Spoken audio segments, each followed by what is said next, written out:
Olá e seja bem-vindo à nossa nona aula, aula 9 aí do nosso curso de estratégia da quarta dimensão. A gente vai falar aqui agora sobre o desenvolvimento pessoal como uma estratégia de conquista, né? A gente, na verdade, já falamos, né? Nós já falamos um pouco sobre isso, inclusive naquela capacitação, né? Para você se capacitar, né? A capacitação, esse crescimento, essa a aquisição, né, de habilidade. Então, isso já faz parte do desenvolvimento pessoal. Mas a gente vai entrar aqui agora, vamos nos estender um pouquinho mais, né, nesse assunto. O desenvolvimento pessoal, que é algo assim que eu não vejo praticamente ser falado nas pregações, né? Não como uma estratégia de vida, na verdade, um estilo de vida, né? Você poder ali estar todos os dias empenhado, né, ou empenhada, no seu autodesenvolvimento, no seu próprio desenvolvimento, se tornando uma pessoa melhor. Para isso, é claro, a gente tem que buscar algumas medidas, algumas estratégias, porque a gente sabe que existe a natureza humana que impede essa intenção, né, de se concretizar. Então a gente tem ali, poxa, preciso ser uma pessoa melhor, preciso ser uma pessoa mais amável, perdão, preciso ser uma pessoa mais paciente, preciso ser uma pessoa mais determinada, né? Sou, às vezes, poxa, eu preciso ser mais motivado, às vezes eu fico desanimado.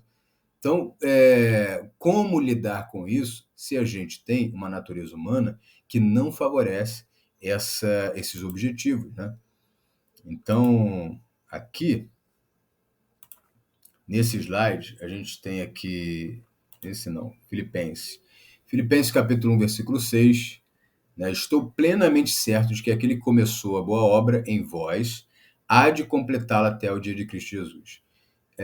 A figura que a Bíblia traz, muitas vezes, é o quê? É o vaso na mão do oleiro, né? Ou seja, está sendo moldado, está sendo trabalhado. E esse molde ele não acontece de uma hora para outra. Ele, na verdade, dura uma vida inteira. E quando a gente chegar no final da nossa vida, que for o dia da gente transcender, né, da gente dormir em Cristo, a gente ainda, nós vamos ter ainda muitas coisas a serem trabalhadas em nós. Mas não é por isso, eu nunca vou alcançar a perfeição. Tudo bem, mas esse deve ser o objetivo.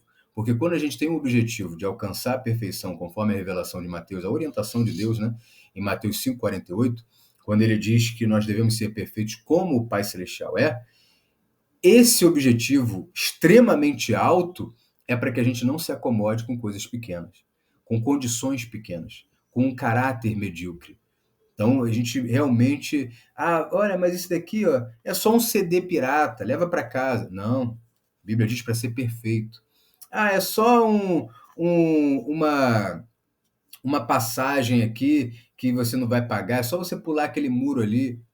Não, a Bíblia diz para ser perfeito. Não tem coisinha, não. Eu tenho que ser vigilante com todas as coisas.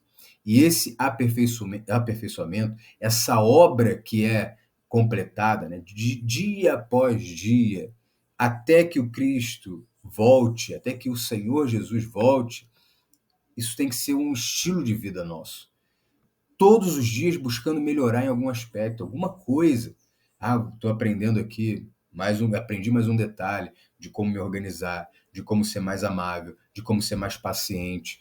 Eu sou muito impetuoso, né? Às vezes isso me atrapalha, então eu preciso da temperança, né? Eu preciso disso daí. Como é que eu vou conseguir? Então você trabalhar, é um trabalho, não deixa de ser um trabalho. Esse autodesenvolvimento é um trabalho. E eu vou te falar, ele é um trabalho tão trabalhoso que a maioria, a grande maioria das pessoas ignora completamente. E aí entra naquela síndrome de Gabriela, né? Eu nasci assim, eu sempre fui assim, Gabriela e Gabriela. E essa é a música. Né? Então, enfim. Então, para que você não seja contaminado com essa síndrome, porque se você é uma pessoa que sempre foi e vai continuar sendo esse tipo de pessoa, você não pode reclamar dos resultados que você tem na vida. Que a Bíblia diz, do que se queixa o homem vivente? Queixe-se dos seus próprios pecados. É os seus próprios erros que estão produzindo esses resultados.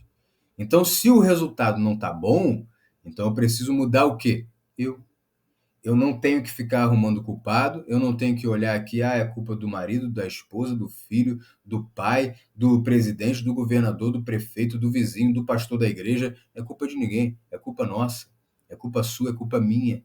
A gente tem que olhar o resultado e falar assim, não, eu vou mudar isso aqui. E aí a gente, para mudar o que está fora, precisamos o que mudar? O que está dentro.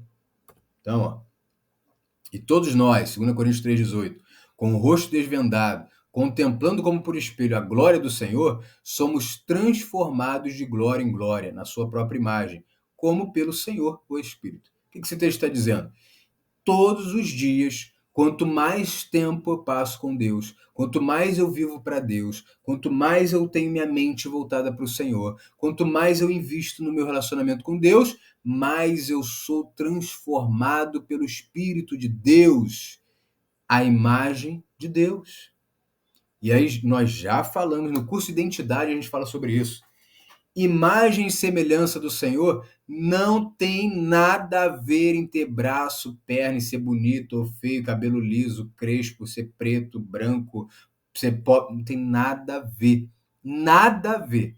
Imagem e semelhança do Senhor são atributos divinos que estão em nós, mas digamos que num menor potencial.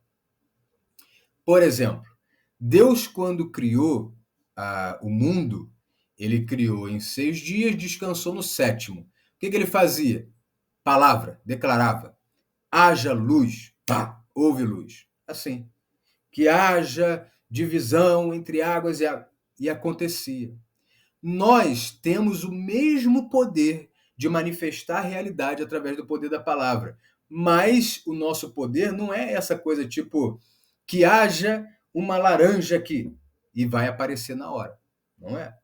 Então você tem que declarar, você tem que visualizar, e aí tem um processo e aí você tem a manifestação.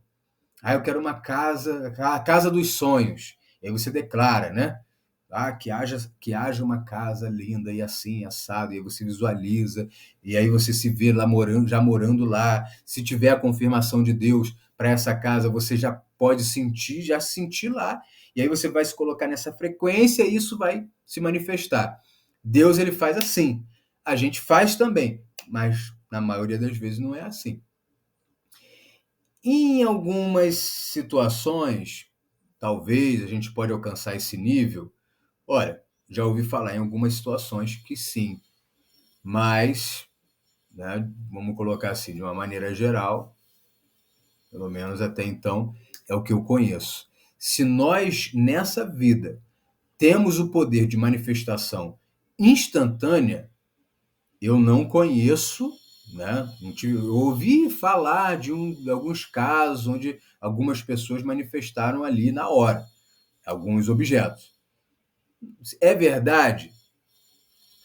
Até porque, quando a Bíblia fala imagem e semelhança, esse E não existe no original, porque no original hebraico não tem vogal. Então, é imagem semelhante, contrastando com imagem exata, que é o que Jesus é.